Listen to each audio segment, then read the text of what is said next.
Look at your bank balance for a second. Not the number you wish was there, the real one. Maybe it's a few thousand. Maybe it's barely enough to make it to the end of the month.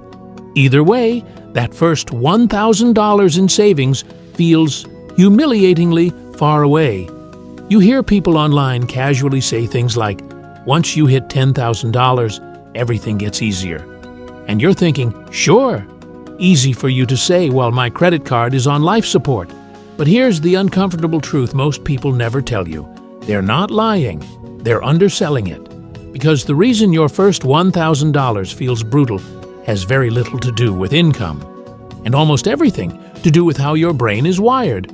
And unless you understand that wiring, you'll stay stuck no matter how hard you work. I've spent an unhealthy amount of time obsessing over one question. Why do some people slowly but inevitably build wealth, while others grind their entire lives and end up with nothing? Same jobs, same opportunities, same economy, completely different outcomes. And it turns out the difference isn't discipline, intelligence, or luck. It's psychology. Before we get into the math, let me ask you something. When you imagine a wealthy person, what do you see? Someone who just gets money? Someone who never struggled? Someone born with a secret financial gene you somehow missed? Here's the part that stings a little. Most wealthy people didn't start rich.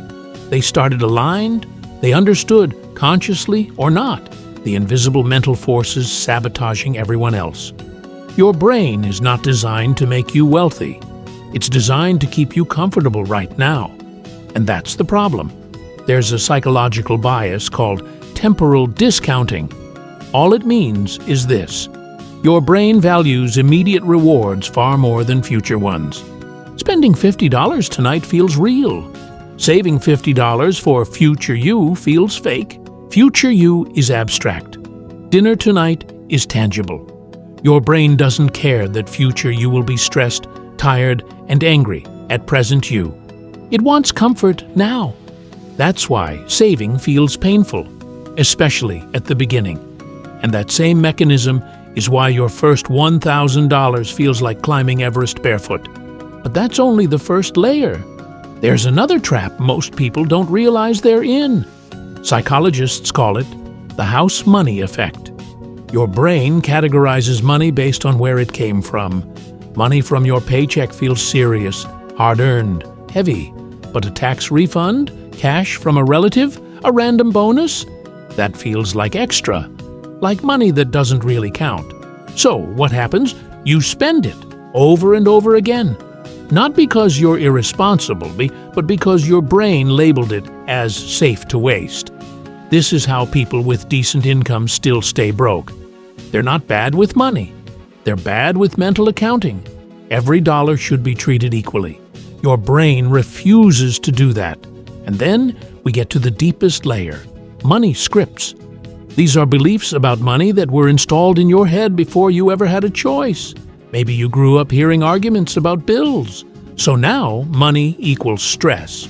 Maybe you constantly heard, "We can't afford that." So now wealth feels like something other people get, not you. Maybe money was never talked about at all. So now you feel guilty even wanting more. These scripts don't feel like beliefs. They feel like facts. And they silently drive your decisions every single day. Here's the cruel irony. Your brain evolved to help you survive, not to help you build wealth. For thousands of years, humans who took resources immediately survived. Those who waited didn't. So your brain still treats saving money as a threat. It whispers, "What if you need this later? What if something bad happens? What if you miss out?" In a modern world, this instinct is outdated, but your brain doesn't know that. So every time you choose to save instead of spend, you're fighting ancient software. That's why the first $1,000 feels exhausting. You're not just changing habits, you're rewiring biology. But here's where things flip. Once you cross certain psychological thresholds, your brain changes sides. There's a concept called self-efficacy, your belief that you're capable of success. When you have zero savings, your brain doesn't even try. It can't imagine winning. But once you hit your first $1,000, something subtle happens. You now have proof. Proof that you're someone who can save. Proof that this isn't impossible. Proof that the story you told yourself might be wrong. And this changes behavior dramatically. People who save their first $1,000 are far more likely to save the next one. Not because life got easier, but because identity shifted. Now, let's talk numbers. Let's say you save $100 per month. Yes, it sounds small. Yes, it feels slow. At that pace, your first $1,000 takes 10 months. 10 months of saying no. 10 months of progress that feels invisible. 10 months where quitting feels rational. This is where most people stop. But if you don't stop, something interesting happens. Once you invest that money and earn even a modest return, time starts bending.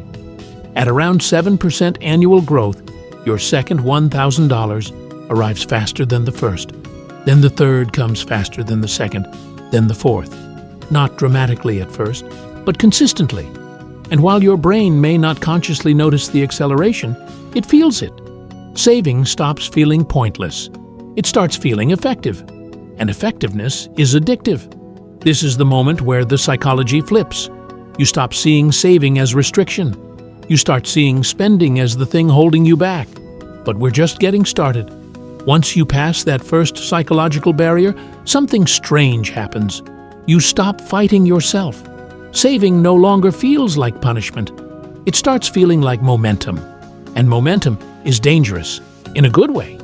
Because now you're not relying purely on discipline anymore. You've recruited mathematics. At the beginning, every dollar you save depends entirely on your behavior. You earn it. You resist spending it. You move it into savings. That's exhausting. But once you've built even a small base, compound growth enters the picture, and it quietly changes everything. Let's go back to that simple example. You're saving $100 a month. Nothing heroic, nothing flashy. But now that money is invested, earning a modest 7% per year, at first, the difference feels tiny, almost insulting. But then something subtle happens. Your second $1,000 arrives faster than the first. Your third arrives faster than the second. By the time you approach $10,000, each additional thousand takes months less than the one before it. And here's the key insight most people miss. Your effort stayed the same. Your results didn't. That's when your brain starts paying attention. Because humans are wired to repeat behaviors that show results. You begin checking your account, not with anxiety, but curiosity, then excitement, then pride. And once you experience money growing without direct effort, your entire relationship with work changes. You realize something shocking. Your job is no longer the only thing producing value in your life. At $10,000 invested, a 7% return generates about $700 per year. That's money showing up without asking permission from your boss. It's not life-changing yet, but it's perspective-changing. Your brain finally understands leverage. And once that clicks, you stop asking, how much does this cost? You start asking, what does this delay? Every dollar spent now has an opportunity cost, and you feel it. This is why people who build wealth start acting differently in ways their friends don't understand. They get excited about boring things, tax refunds, lower fees, employer matches, not because they're cheap, but because they're thinking in systems. Here's where the math gets quietly absurd. At $20,000 invested, your money earns roughly $1,400 per year. That's more than many people save annually. Your money is now doing the work of a disciplined saver without emotion. At $50,000, that number jumps to about $3,500 per year, nearly $300 a month. At this point, something important happens. You're no longer building wealth from scratch. You're maintaining a machine. And machines don't get tired. This is why wealthy people say the first $100,000 is the hardest, not because the math suddenly improves, but because the psychology does. Before that point, progress depends on resisting temptation. After that point, progress depends on patience. And patience is far easier than constant denial. Now let's talk about what money actually represents. Most people think money is for buying things. That's a surface-level understanding. Wealthy people understand money buys options. When you have no savings, you have no leverage. You take the job you can get. You stay in situations you hate. You make decisions based on survival, not strategy. But once you have $10,000, $20,000, $50,000 saved, you gain space. Space to say no. Space to wait. Space to take calculated risks. This is the real return on investment. Not yachts, not watches. Freedom from desperation. And this shift changes behavior permanently. People who reach this stage don't stop saving. They accelerate, not out of fear, but out of clarity. They start optimizing. They pay attention to taxes. They reduce unnecessary fees. They look for income increases specifically to invest, not consume. They understand something their broke friends don't. Looking rich is expensive. Being wealthy is efficient. Meanwhile, the people who never cross that initial barrier stay stuck in cycles. They get raises and upgrade their lifestyle. They finance depreciating assets. They confuse convenience with necessity. They wonder why nothing changes. The most frustrating part? They often work just as hard, sometimes harder, but effort without alignment doesn't compound. Here's a hard truth. Most people don't fail financially because they lack information. They fail because their emotional coping mechanisms are expensive. They buy lunch because they hate their job. They shop because they're bored. They go out because they're lonely. Spending becomes therapy, and therapy is costly. This is why telling people to just spend less never works. You can't solve emotional problems with spreadsheets. The people who succeed don't rely on willpower alone. They replace the emotional reward.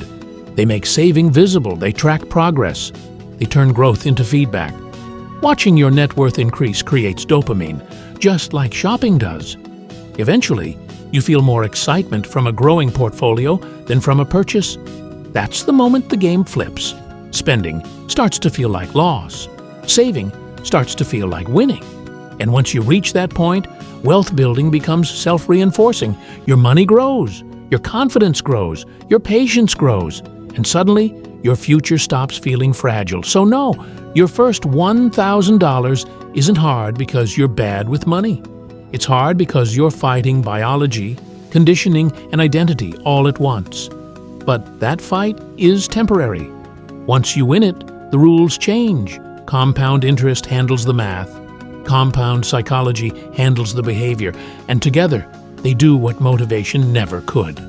The only real question left is this: will you quit before the shift happens, or push just long enough to feel it?